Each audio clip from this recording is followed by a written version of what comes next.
Hello प्यारे दोस्तों, प्यारे मित्रों, एनसीईआरटी सॉल्यूशन शुरू करते हैं।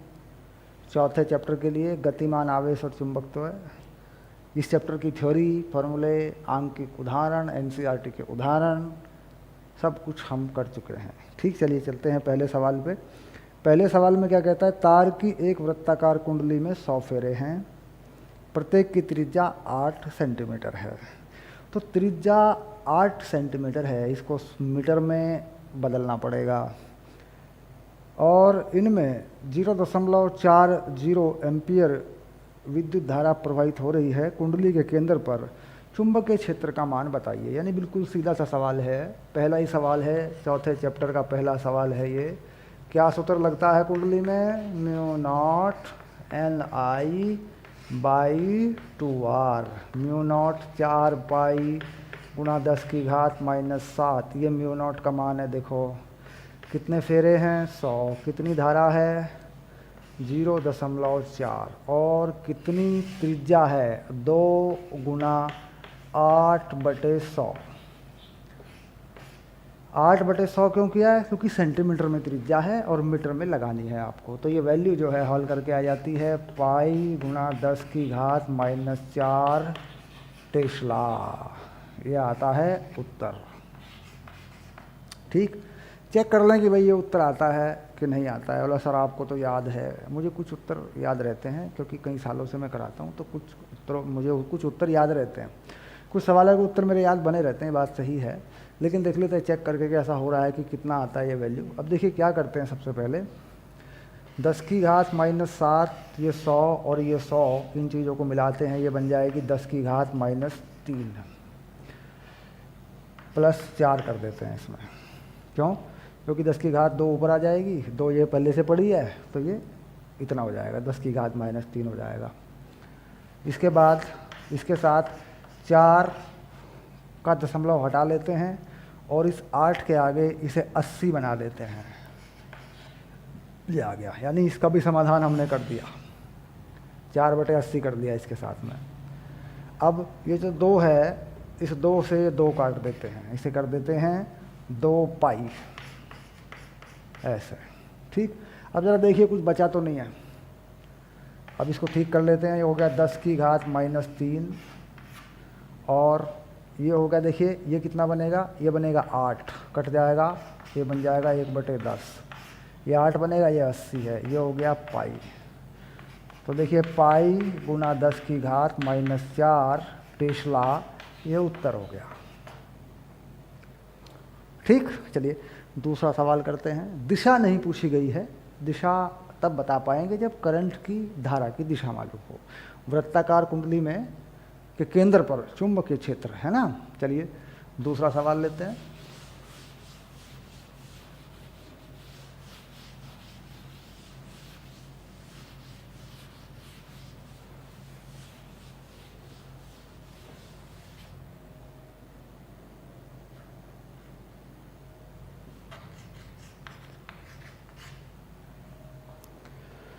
एक लंबे सीधे तार में 35 एम्पीयर की विद्युत धारा प्रवाहित हो रही है। तार से 20 सेंटीमीटर की दूरी पर स्थित किसी बिंदु पर चुंबकीय क्षेत्र का परिमाण क्या होगा? यहाँ पर भी परिमाण ही पूछा है। मान लीजिए कोई तार है ऐसे, जिसमें कोई विद्युत धारा प्रवाहित हो रही है I, जिसका मान है 35 एम्पीयर, और यहाँ से कोई दूरी है, तार से दूरी है 20 सेंटीमीटर। यानी इस बिंदु की दूरी, जिस बिंदु पे चुंबकीय क्षेत्र बताना है, मान लो बिंदु P है, ये R जो है ये है 20 सेंटीमीटर। तो कितना होता है? एम्पियर के परिपथीय नियम से बिंदु P पर चुंबकीय क्षेत्र मान लें BP, और क्या सूत्र होता है अनंत लंबाई के चालक के लिए? ये होता है म्यू नॉट I/2 पाई R। इसमें वैल्यू लगा दें, म्यू नॉट अपॉन 2 पाई की वैल्यू हम जानते हैं कि म्यू नॉट अपॉन 4 पाई की वैल्यू कितनी होती है? 10⁻⁻7। और म्यू नॉट अपॉन 2 पाई की वैल्यू कितनी हो जाएगी? 2 गुना 10⁻⁻7। इसमें से 2 वहाँ पहुँचा देंगे, सीधा हो गया।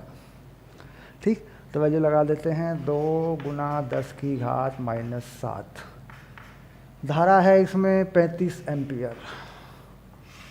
R कितना है 20 सेंटीमीटर। इसे लिखेंगे 20/100। ऐसे लिखना देखो आसान रहता है, सेंटीमीटर को मीटर में बदलना, क्योंकि डेसिमल लगाते हैं तो डेसिमल को यानी दशमलव को फिर हटाना पड़ता है। तो ऐसे करते हैं कि सेंटीमीटर/100 कर लेंगे तो क्या बन गया, ये मीटर बन जाएगा।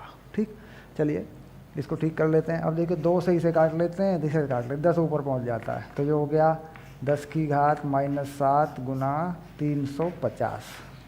ये आ गया 3.5 गुना 10 की घात -5 टेस्ला। ये उत्तर आ गया हमारा। ठीक, यानी परिमाण जो है चुंबकीय क्षेत्र का हमें मिल गया। उत्तर मिलाते हैं, देखते हैं मल्टीप्लाई में, गुणा करने में, भाग करने में हमने कोई गलती तो नहीं की है ना, क्योंकि उत्तर की जांच होना ज़रूरी है। ठीक, कोई गलती नहीं गई, उत्तर मिल गया है, यही उत्तर है, यही हमारा आंसर है। ठीक, चलिए चलते हैं अगले सवाल पे, फटाफट एनसीईआरटी के सवाल बनाते हैं। ठीक है,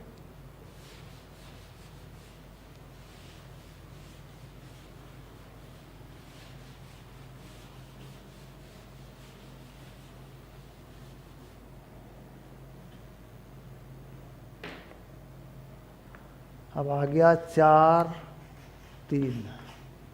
ठीक, तीसरा सवाल आ गया है। तीसरे सवाल में क्या है, किसी क्षैतिज तल में रखे एक लंबे सीधे तार पर तार में 50 एम्पीयर की विद्युत धारा उत्तर से दक्षिण की ओर प्रवाहित हो रही है। तार के पूर्व में 2.5 मीटर की दूरी पर स्थित किसी बिंदु पर चुंबकीय क्षेत्र B का परिमाण और उसकी दिशा क्या होगी।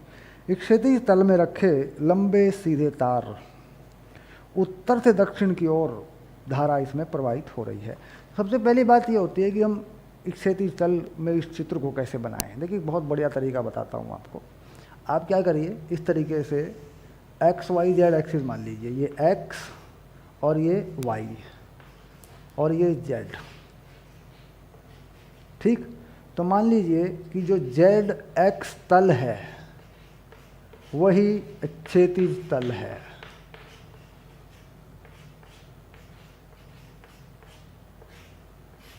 XZ तल ही बना लिया क्षैतिज तल। तो Y जो बन गया, Y हो गया ऊर्ध्वाधर ऊपर की ओर। कहीं भी इस तरीके से अगर सवाल करेंगे तो कोई गलती नहीं होगी। ये पहली बात है, यानी जो फर्श में लंबाई में चौड़ाई में फर्श में जो तल है वो क्या है, क्षैतिज तल है। और ये ऊंचाई जो है, हम देखें कमरे की ऊंचाई, ये है Y। ठीक, यानी ऊपर को जाएंगे तो Y धनात्मक होगा, नीचे को जाएंगे तो ऋणात्मक होगा। इसी प्रकार यहाँ Z है, Z का ऋणात्मक इस तरफ को हो जाएगा -Z और X का ऋणात्मक इस तरफ को हो जाएगा -X और Y का ऋणात्मक नीचे को हो जाएगा -Y। ये पहला काम है। इसके बाद दूसरा काम, X अक्ष की तरफ पूरब मान लीजिए और -X की तरफ पश्चिम मान लीजिए। ठीक, और Z की तरफ यहाँ क्या मानोगे, यहाँ क्या मानोगे, उत्तर मानोगे। इधर इधर क्या हो जाएगा, इधर हो जाएगा उत्तर। और इधर को कौन आएगा, इधर आएगा दक्षिण।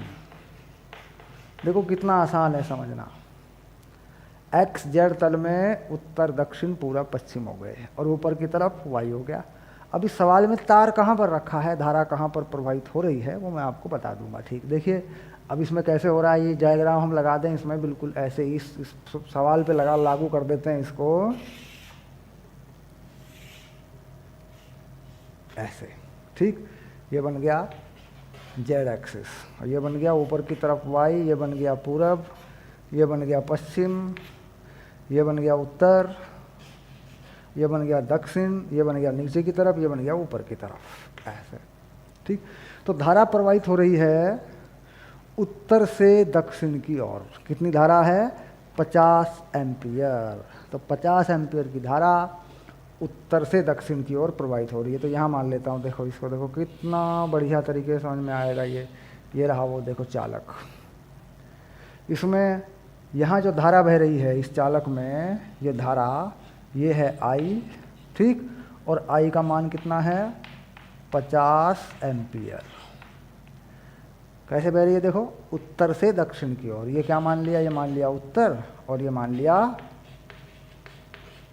दक्षिण, ठीक हो गया। और ये कैसा तल है, ये क्षैतिज तल है, ZX तल जो है क्षैतिज तल है।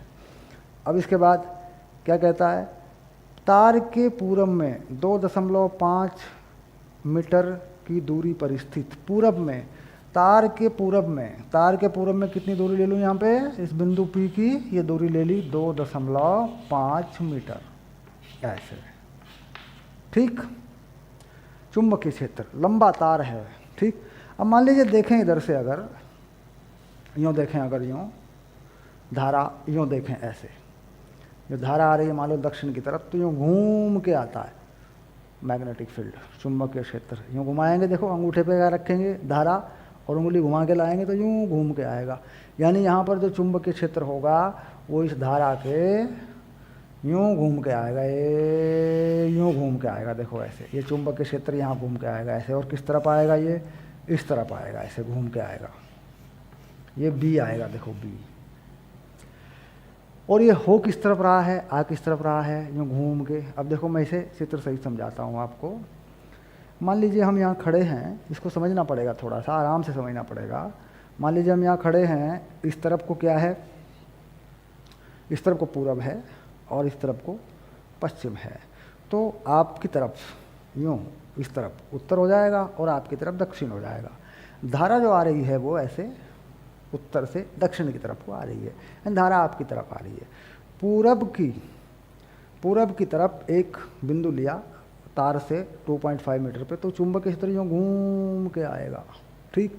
तो जब आपकी तरफ धारा आ रही है उत्तर से दक्षिण की तरफ और बिंदु लिया है पूरब की तरफ, तो यूँ घूम के आएगा और ऊपर की तरफ आएगा, ठीक। तो चुंबकीय क्षेत्र किस दिशा में बन जाएगा, अगर इसकी दिशा बनाए तो ये बनेगा यूँ घूम के आया इस तरफ ऊपर की तरफ, ठीक। तो इसका मान कितना बनेगा, सूत्र क्या है, अनंत धारावाही चालक के लिए, ठीक। वो कितना बनेगा, सूत्र क्या है, देखो चुंबकीय क्षेत्र का सूत्र लगा देते हैं, μ0I/2πr, ये रहा, जिसमें R का मान ये रहा, I मालूम है, 50 एम्पियर की धारा है, ठीक। अब वैल्यू लगा देंगे, μ0/2π की वैल्यू 2 × 10⁻⁷, 50 एम्पियर की धारा है। R का मान μ0/2π का मान लगा दिया, देखो हमने, R है 2.5, इससे काटेंगे इसे तो ये 20 बन जाएगा, देखो ऐसे। तो ये बन जाएगा 40 × 10⁻⁷, और थोड़ा हल करेंगे तो 4 × 10⁻⁻6 टेस्ला, ठीक। और घूम के आया ऐसे तो ऊपर की ओर, ऊर्ध्वाधर ऊपर की ओर, ये हो गई दिशा, ठीक। अब देखते हैं, उत्तर की जांच करते हैं क्या कहाँ लिखा हुआ है।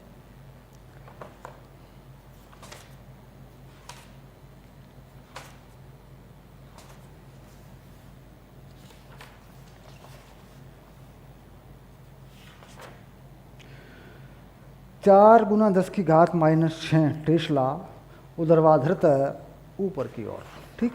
यानी समझ में आ गया मामला कि ऊपर की ओर दिशा, देखो बोर्ड पे नहीं दिखेगी ऊपर की तरफ दिशा, यूँ घूम के, मान लो यूँ घूम के आते हैं ऐसे, तो बोर्ड पे नहीं दिखेगी। यूँ घूम के आए ऐसे, मान लीजिए यूँ, ऐसे यूँ, तो ये चीज़ जो है अगर इसे ऊपर की तरफ दिखाएं, यहाँ से देखो मैं दिखाने की कोशिश करता हूँ आपको ना, इसे दिखाने की कोशिश करता हूँ मैं आपको, ऊपर की तरफ दिखाने की कोशिश करता हूँ, चित्र में दिखाता हूँ आपको कैसे आई ऊपर की तरफ, ठीक। ऊपर की तरफ आया तो इस दिशा में आया ऐसे, ये चुंबकीय क्षेत्र आया, ठीक। इस दिशा में चुंबकीय क्षेत्र आया तो इस तार के से घूम के आया यूँ, यानी ये कह सकते हैं कि यहाँ पे ये चुंबकीय क्षेत्र यूँ घूम के आया ऐसे, ठीक। आप समझ रहे हैं ऊपर की तरफ, यानी इधर से देखने पर अंगूठा लगाया और यूँ घूम के आया ऊपर की तरफ। तो अब देखो अब दिख रहा है, ठीक, ऐसे दिखा सकते हैं। ठीक, तो अब चलते हैं अगले सवाल की तरफ। ठीक,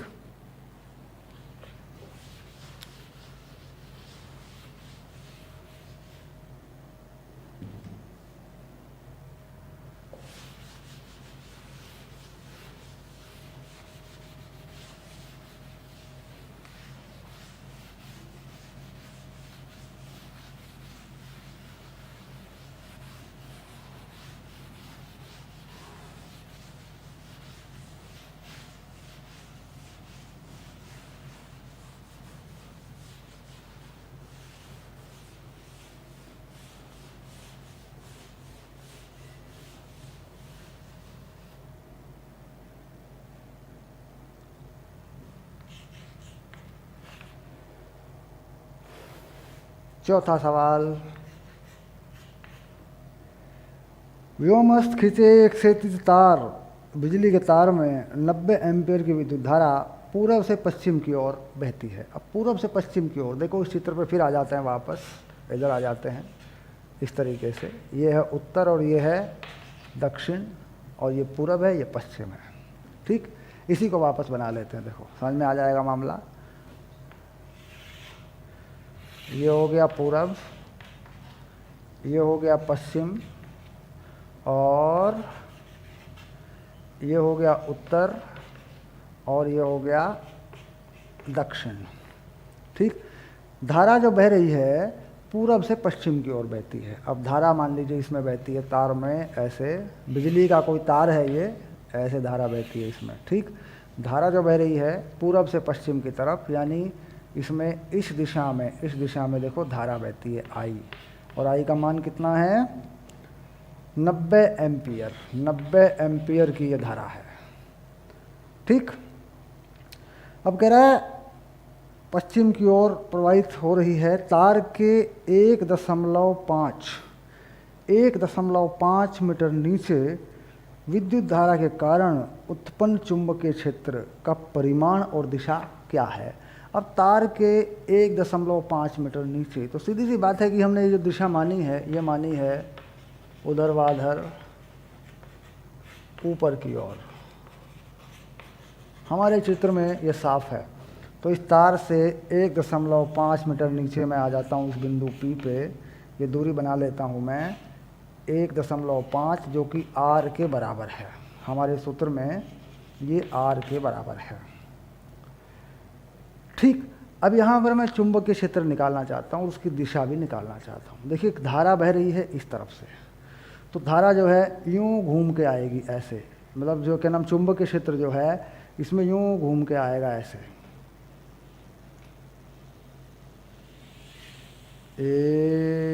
ऐसे। ठीक, इस तरह चुंबकीय क्षेत्र का एक लूप, एक पाश बनेगा ऐसे, यूँ। ठीक, अब ये चुंबकीय क्षेत्र की दिशा क्या होगी, अगर देखा जाए तो इसकी दिशा आ रही है दक्षिण की तरफ। ठीक, ये बी जो है कहाँ रहा है, दक्षिण की तरफ। दक्षिण की तरफ क्यों आ रहा है फिर पक्का कर लेते हैं, मैं आपको दिखाता हूँ। मान लीजिए वही करते हैं कि इस तरफ जो है पूरब है, इस तरफ जैसे मान ले, मोटा मोटा इसको समझ लीजिए पहले, क्योंकि इन दिशाओं में बड़ा भ्रम होता है, बड़ी दिक्कत होती है। मान लीजिए पूरब है इस तरफ को, ठीक, तो धारा जा रही है इस तरफ को, और अगर पूरब इस तरफ को है तो उत्तर है उस तरफ को, यानी आपसे बोर्ड की तरफ उत्तर है और आपकी तरफ अगर देखूं तो दक्षिण है।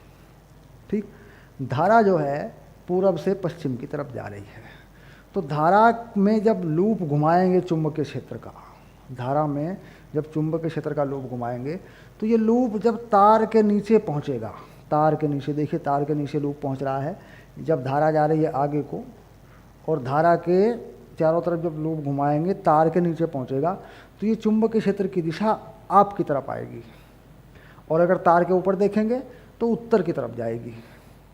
ठीक, अगर तार के यहाँ देखेंगे दाईं तरफ तो नीचे की तरफ जाएगी, और अगर तार के बाईं तरफ देखेंगे तो ऊपर की तरफ जाएगी, क्योंकि ये लूप जो है चुंबकीय क्षेत्र का इस तरीके से घूमेगा। तो बात पक्की हुई कि नीचे जो धारा है बिल्कुल नीचे वो आपकी तरफ है, यानी आपकी तरफ कौन सी दिशा है, दक्षिण दिशा, और आपसे दूसरी तरफ कौन सी दिशा है? उत्तर दिशा। इधर कौन सी दिशा है? पूरब दिशा। इधर कौन सी है? पश्चिम। तो धारा कहाँ जा रही है? पूरब से पश्चिम की तरफ जा रही है। तो बात स्पष्ट हुई, यानी ये जो चुंबकीय क्षेत्र आया, ये आया दक्षिण की ओर, दक्षिण दिशा की ओर। ठीक, अब इसका मान सरल है, मान निकालने का तो सूत्र है आपके पास, mu naught I upon 2 pi R. Mu naught upon 2 pi का मान 2 गुणा 10 की घात -7 है। धारा है 90 एम्पियर की, और आर 1.5, ये है 1.5। इसे काटेंगे, इससे 60 हो जाएगा ये, तो ये हो जाएगा 120 गुणा 10 की घात -7 टेस्ला। और ठीक करें, 1.2 गुणा 10 की घात -5 टेस्ला, और उत्तर में लिख दें दक्षिण की ओर। ठीक, चुंबकीय क्षेत्र में सबसे बड़ी जो मुसीबत है वो है दिशाओं का ज्ञान। यानी ये दिशा होती हैं, तीनों दिशाओं में देखना पड़ता है आपको, तीनों दिशाओं में देख के चलें, फिर कोई बात नहीं है। तो 1.2 गुणा 10 की घात -5 दक्षिण दिशा की ओर, ये हो गया इसका उत्तर। चलिए आगे बढ़ते हैं, अगले सवाल पे चलते हैं।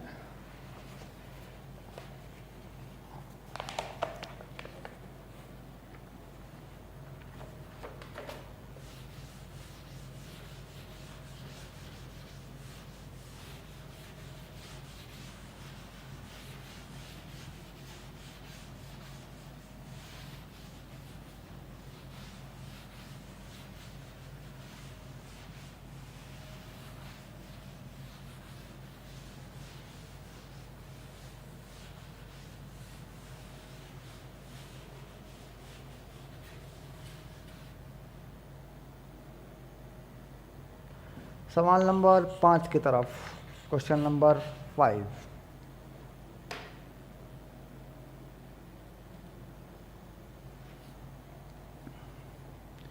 एक तार जिसमें 8 एम्पियर की विद्युत धारा प्रवाहित हो रही है, 0.15 टेस्ला के एक समान चुंबकीय क्षेत्र में क्षेत्र से 30 अंश का कोण बनाते हुए रखा है। इसकी एकांक लंबाई पर लगने वाले बल का परिमाण और इसकी दिशा क्या होगी? तो यहाँ पर देखें, हमारे पास एक सूत्र होता है बल का, ये होता है I/L/B sin थीटा, ऐसा सूत्र होता है। ठीक, हम अगर इस L को छोटे में लिखें तो ये सदिश निरूपण अगर इसका करें तो होता है I/dl क्रॉस B। ये भी देखिए इसी का फार्मूला है, ये होता है। अब यहाँ पे कह रहा है कि चुंबकीय क्षेत्र की दिशा, चुंबकीय क्षेत्र मान लीजिए आगे की तरफ मान लेता हूँ B, इस तरीके से, और चुंबकीय क्षेत्र में रखा हुआ जो तार है, ठीक, उसको रख लेता हूँ इससे 30 डिग्री के कोण पर। ये देखिए ये तार रखा हुआ है ऐसा, ये रहा देखो तार, ये जो है ये तार है जिसमें कोई विद्युत धारा बह रही है, और जो कोण है बीच का इसके वो थीटा है, और थीटा का मान जो है वो 30 डिग्री है। ठीक, बी का मान भी गिवन है, पता है हमें। ठीक, अब बात ये आती है कि जो बल है वो तो आसानी से मिल जाएगा क्योंकि सारी चीज़ें बता रखी हैं इन्होंने, तो बल तो इसी सूत्र से निकाल लेंगे ऐसे। धारा का मान फटाफट लगा देते हैं, 8 एम्पियर की धारा है, 1 मीटर लंबाई में बल मांगा है, बल मांगा है 1 मीटर लंबाई में। ठीक, एकांक लंबाई में बल मांगा है। चुंबकीय क्षेत्र है 0.15, और साइन 30 का मान आप जानते हैं 1/2। ठीक, तो मिल गया 8 गुना 1 गुना 0.15 गुना 1/2, ये हो गया न्यूटन प्रति मीटर। अब यहाँ देखना पड़ेगा कि मैंने न्यूटन प्रति मीटर क्यों लिख दिया, क्योंकि एकांक लंबाई है। इसकी जो लंबाई है वो कितनी है, यहाँ से यहाँ तक का जो L है वो कितना कहा गया, वो बताया गया 1 मीटर, एकांक लंबाई पर लगने वाला बल। ठीक, तो बल का मान तो आ गया, देखिए सीधे सीधे आ गया। इसे काट देंगे, 4, 15 चौका 60, 0.6 ये आ गया। देखिए न्यूटन प्रति मीटर ये आ गया, 0.6 न्यूटन प्रति मीटर आ गया। यहाँ तक दिशा की बात है, तो दिशा कहाँ निकालेंगे इसकी, दिशा कैसे मिलेगी इसकी? दिशा कहता है जी फ्लेमिंग के बाएं हाथ से निकाल सकते हो। ये बल की दिशा तार की लंबाई और चुंबकीय क्षेत्र के तल के लंबवत होगी। यानी इस बल की जो दिशा है वो कहाँ होगी, इस पर लगने वाले बल की दिशा इसकी लंबाई और चुंबकीय क्षेत्र के लंबवत होगी। ठीक, बल की दिशा B और L के तल के लंबवत होगी। ठीक, अब ये पता करना पड़ेगा भाई धारा किस दिशा में है। मान लीजिए इसमें धारा इस तरफ है तो बाएं हाथ से लगाएंगे, अगले वाले क्वेश्चंस में हम लगाएंगे, बताएंगे इन चीज़ों को। और अगर दूसरी तरफ है तो उस हिसाब से लगाते हैं। अब देखो इसमें सरल मैं करके बताता हूँ, इसको सरल करके बताता हूँ क्योंकि मुझे बाएं हाथ पे जाने की ज़रूरत पड़ेगी। देखो ये जो पहली उंगली होती है ये होती है चुंबकीय क्षेत्र की दिशा और ये होती है धारा की दिशा। ये वाली जो उंगली होती है दूसरे वाली, ये धारा की दिशा होती है। अब चुंबकीय क्षेत्र और धारा की दिशा, ये किसकी दिशा है, चुंबकीय क्षेत्र की, और ये दूसरी उंगली धारा की दिशा। इन दोनों के बीच में 30 अंश का कोण है, 30 अंश का कोण है। 90 का कोण होता है जनरली, हम कहते हैं कि ये साइन 90 हो गया, अधिकतम बल लगेगा, लेकिन ये कोण देखो 90 अंश का नहीं है। अभी देखो बी में ये बी है और ये आई है, इन दोनों में 90 अंश का कोण नहीं है। अभी कितना है, 30 अंश का कोण है। लेकिन फिर भी ये अंगूठा लंबवत है, ये अंगूठा जो है इन दोनों के तल के लंबवत है। ठीक, अब मान लीजिए ये बना दूं चुंबकीय क्षेत्र, ठीक, और इस उंगली पे ले लूँ धारा की दिशा, 30 अंश का कोण बनाते हुए रखूँ इसको, चुंबकीय क्षेत्र, और ये ऐसे। ठीक, तो आप देख रहे हैं कि अंगूठा अंदर की तरफ, जो अंगूठा है वो अंदर की तरफ जा रहा है, यानी बोर्ड में अंदर की तरफ जा रहा है। अगर धारा की दिशा ये दिशा मान लो ये धारा की दिशा मान ली मैंने, लंबाई की दिशा, धारा की दिशा यानी चालक की लंबाई का जो सदिश है, चालक की लंबाई का जो सदिश है वो कहाँ जाएगा, धारा की दिशा पर चला जाएगा। ठीक, तो आगे कुछ प्रश्नों में है ऐसी कई बातें बताएंगे। तो उत्तर मिल गया, आगे बढ़ें, सरल सवाल था।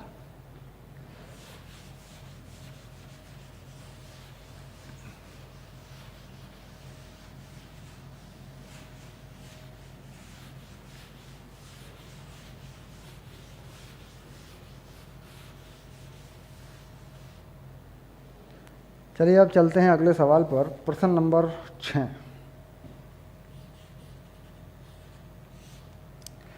प्रश्न नंबर 6 में देखते हैं पढ़ के क्या कहता। एक 3 सेंटीमीटर लंबा तार जिसमें 10 एम्पियर विद्युत धारा प्रवाहित हो रही है, एक परिनालिका के भीतर उसके अक्ष के लंबवत रखा है। परिनालिका के भीतर अक्ष के लंबवत रखा है। ठीक, परिनालिका के भीतर चुंबकीय क्षेत्र का मान 0.27 टेस्ला है। तार पर लगने वाला चुंबकीय बल क्या है, यानी जो परिनालिका है उसके अंदर जो चुंबकीय क्षेत्र होगा, परिनालिका के कारण जो होगा, परिनालिका में जो करंट पास होती है उसके कारण जो होगा, वो चुंबकीय क्षेत्र कितना है, 0.27। और अक्ष से लंबवत, परिनालिका के अक्ष के लंबवत एक तार रखा है जिसकी लंबाई है 3 सेंटीमीटर और 10 एम्पियर की धारा बह रही है। तो बल कह रहा है तार पे कितना होगा। अब चुंबकीय क्षेत्र किसका है, परिनालिका का है। ठीक, अब देखो परिनालिका का चुंबकीय क्षेत्र मान लीजिए, मैं ये परिनालिका बना लेता हूँ, देखो थोड़ा थोड़ा सा समझते हैं इस चीज़ को। मान लीजिए मैं परिनालिका बना लेता हूँ। ठीक, परिनालिका में चुंबकीय क्षेत्र अक्ष पर इस दिशा में बना लेता हूँ, ये चुंबकीय क्षेत्र है। जो परिनालिका में कोई धारा बह रही होगी उसके कारण ये इसमें आया हुआ है, इसका मान बता रखा है। उसके बाद इसके अक्ष के लंबवत, यानी परिनालिका के अक्ष के लंबवत, यहाँ पर ये देखिए 90 डिग्री का कोण है, ये अक्ष के लंबवत है, एक तार रखा है। ठीक, इस तार में कोई धारा बह रही है I, ठीक, और इस तार की जो लंबाई है वो बताई गई है L। बिल्कुल सरलता से समझ में आता है। ठीक, तो लंबवत है, अक्ष के लंबवत है, तो B का मान, L का मान, I का मान बता रखा है। तो कुल मिला के कितना बल लगेगा ज़रा बता दो, अब तो कर दोगे। ILB साइन 90 है। ठीक, ये लग गया। देखो I 8 एम्पियर की धारा, 10 एम्पियर की धारा, 10 एम्पियर की धारा है, 3 सेंटीमीटर यानी 3/100 मीटर में लंबाई है, और जो चुंबकीय क्षेत्र है इसके अंदर वो 0.27 है, 0.27 है। ये बल बन गया न्यूटन में। ठीक, बल किस तरफ लगेगा? दोनों के लंबवत। मान लीजिए ये चुंबकीय क्षेत्र किस दिशा में है? ये चुंबकीय क्षेत्र है मान लीजिए x दिशा में, और ये धारा मान लीजिए किस दिशा में? ये है -z दिशा में। तो बल किस तरफ लगेगा? y में लगेगा। y प्लस में लगेगा या माइनस में लगेगा? ठीक, अब ये देखेंगे बाएं हाथ से। देखो ऐसे, ये चुंबक अंदर की तरफ, देखो ऐसे, ये चुंबकीय क्षेत्र यूँ आ रहा है, देखो ये चुंबकीय क्षेत्र, और ये z दिशा अंदर की तरफ जा रही है यूँ ऐसे, तो कुल मिलाकर नीचे को आ गया। मान लीजिए ऐसे, ये चुंबकीय क्षेत्र है और धारा की जो दिशा है वो अंदर की तरफ है, ये देखो अंदर की तरफ, और बल कहाँ पहुँच गया? नीचे की तरफ। तो कुल मिला के इस पर जो बल लगेगा वो लगेगा नीचे की तरफ, ऐसे, यानी बल लगेगा -y अक्ष की तरफ। अगर मान लिया जाए, यानी धारा और चुंबकीय क्षेत्र के तल के लंबवत ये बल लगेगा। क्यों? क्योंकि ये सदिश गुणनफल है। ये कैसा है? सदिश गुणनफल है। अब इसका मान निकाल लेते हैं, देखो कैसे निकलेगा। 27 × 81। अगर मैं इसको हटाऊँ, क्या नाम, डेसिमल यहाँ से हटाऊँ या सीधा, चलो मैं सीधे गुणा कर देता हूँ इसको ना, 10 हो गया, ये आ गया 0.81/10। ठीक, न्यूटन। तो कितना बल आ गया? ये बल आ गया 8.1 × 10⁻² न्यूटन।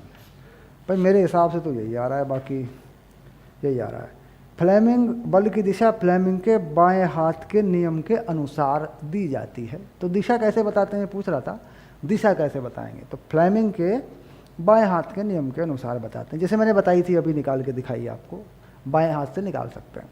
और बल की दिशा निकालना अब आसान हो गया, आप समझ गए कि ये जो पहली उंगली होती है ये कहाँ रखनी होती है? चुंबकीय क्षेत्र पे, और दूसरी उंगली कहाँ रखनी होती है? करंट पे। तो करंट और चुंबकीय क्षेत्र के लंबवत होता है अंगूठा इस बाएं हाथ की तरह, आसानी से निकाल सकते हैं उसको, कहीं भी रख के घुमा फिरा के हाथ को निकाल सकते हैं। तो ये हो गया आपका प्रश्न नंबर 6। अब चलते हैं अगले सवाल की तरफ, प्रश्न नंबर 7 की तरफ।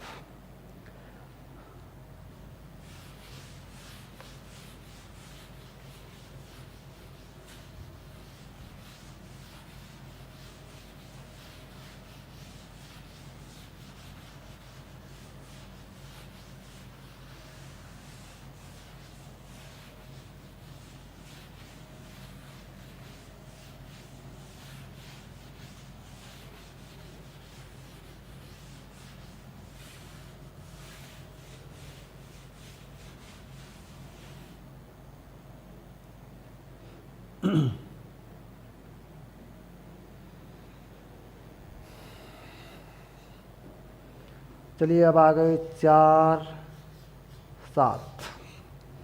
क्या कहता है प्रश्न नंबर 7 में?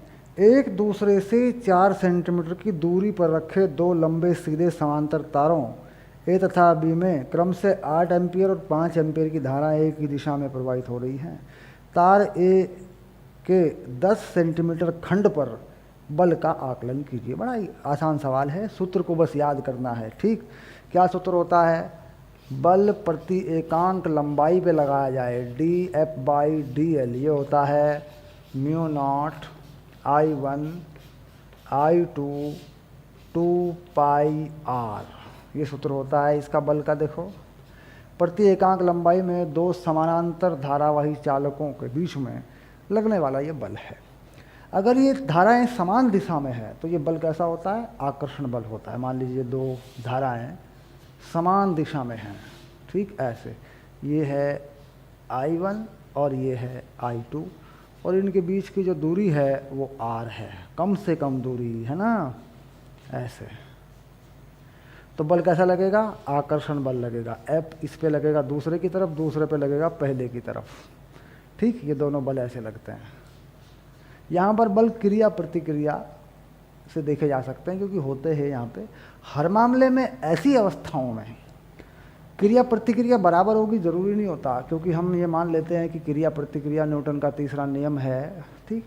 तो देखिए न्यूटन का जो तीसरा नियम है वो गति का तीसरा नियम भी है, यानी कि इसके लिए कुछ शर्तें होती हैं, दोनों वस्तुओं को मुक्त रूप से छोड़ा जाए, ऐसे हालात बने तो क्रिया प्रतिक्रिया बराबर होती है, बात सही है। और हमने यहाँ किया भी है, क्रिया प्रतिक्रिया बराबर है। लेकिन ये कोई यूनिवर्सल ट्रूथ हर मामले में नहीं है, क्योंकि डिपेंड करता है, निर्भर करता है, कुछ शर्तें हैं, कुछ कंडीशन हैं। अगर क्रिया प्रतिक्रिया में लगे हुए बल एक वस्तु से दूसरी वस्तु पर चले जाएं, या बल का कुछ हिस्सा एक वस्तु से दूसरी वस्तु पर जाए और उस वस्तु पे से भी किसी और पे बट जाए, तो ऐसे में क्रिया प्रतिक्रिया बराबर नहीं होती। यानी सोच समझ के ये देखना होता है कि क्रिया प्रतिक्रिया बराबर है, उसकी शर्त पूरी है कि नहीं है। यहाँ पर वो चीज़ है, दोनों पर आपस में बल आकर्षण बल है, क्रिया प्रतिक्रिया की बात हो रही है। अब कितनी लंबाई पर? कहता है एक तार की कोई लंबाई ले लेते हैं छोटी सी, इस लंबाई को, ये है DL, इस लंबाई पर लगने वाला बल चाहिए मुझे, ठीक। अब 8 एम्पियर की विद्युत धारा, नहीं 3 सेंटीमीटर लंबे, 7 नंबर सवाल है यार, 7वें हम सवाल पे पढ़ रहे हैं। 4 सेंटीमीटर की दूरी पर रखें सीधे समांतर तार, 8 एम्पियर, 5 एम्पियर, इतने इतने इतने 10 सेंटीमीटर के खंड पर, ठीक है। तो सीधा हो गया, यानी बल निकालना है F और 10 सेंटीमीटर पर निकालना है, 0.1 मीटर। μ0/2π का मान 2 × 10 की घात -7 होता है। धारा एक में है 8, एक में है 5, तो गुणा कर देते हैं, 5 × 8 कितनी दूर हैं? 4 सेंटीमीटर की दूरी पर। इसे लिखते हैं 4/100, इसको मीटर बना देते हैं, ठीक। बल कैसा है? आकर्षण बल है। ये बात अभी अभी मैंने समझा दी आपको कि आकर्षण बल क्यों है। एक ही दिशा में बल आकर्षण बल बनता है। सूत्र हमने जब स्थापित किया था, जब हमने इस सूत्र को बनाया था तब हमने देखा था, ठीक है। चलिए सॉल्व कर लेते हैं। 0.1 को बढ़ा लेते हैं, F जो है ये बन गया 2 × 10 की घात -8 बन जाएगा। देखो अगर इस 0.1 को वहाँ ले आऊँ, ये बन जाएगा 40, ये बन जाएगा 100 ऊपर आ जाएगा, देखो ये वाला 100 ऊपर आ जाएगा, नीचे आ जाएगा 4 से ये कट जाएगा, ये 10 हो जाएगा, 10 की घात 3 बन जाएगी। 2 × 10 की घात -5 न्यूटन का बल आ जाएगा, ठीक। कैसा आएगा? आकर्षण बल। बात पक्की हो गई, बिल्कुल पक्का, ये आकर्षण बल होगा, ठीक। ये हो गया तुम्हारा उत्तर। आकर्षी बोल देते हैं, आकर्षी भी लिख देते हैं, आकर्षण बल को आकर्षी बल लिख देते हैं। ए के लंबवत बी की ओर, तो दिशा कैसी हो गई? ए के लंबवत बी की ओर आकर्षण बल, ठीक, ओके। चलते हैं अगले सवाल पर, 8 नंबर सवाल पर चलते हैं।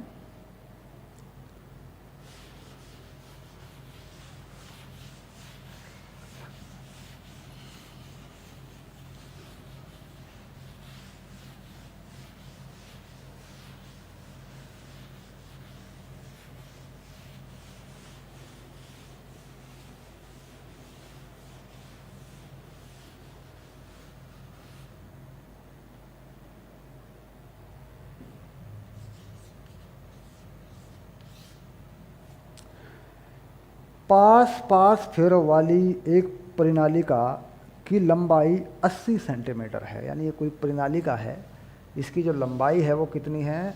80 सेंटीमीटर है। देखो ऐसे बना दिया मैंने, ये जो लंबाई है ये 80 सेंटीमीटर है। लंबाई यानी कुल लंबाई कितनी बता रही हैं? L = 80 सेंटीमीटर, ये लंबाई हो गई।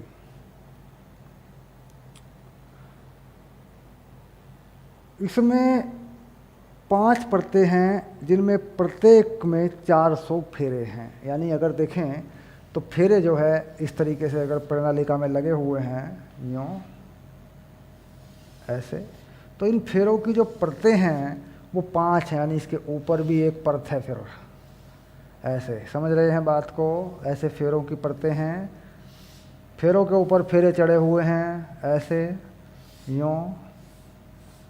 तो देखो 1 2 3 4, एक और बना लो लगे हाथ, ये लो 5, ठीक। और एक परत में कितने फेरे हैं?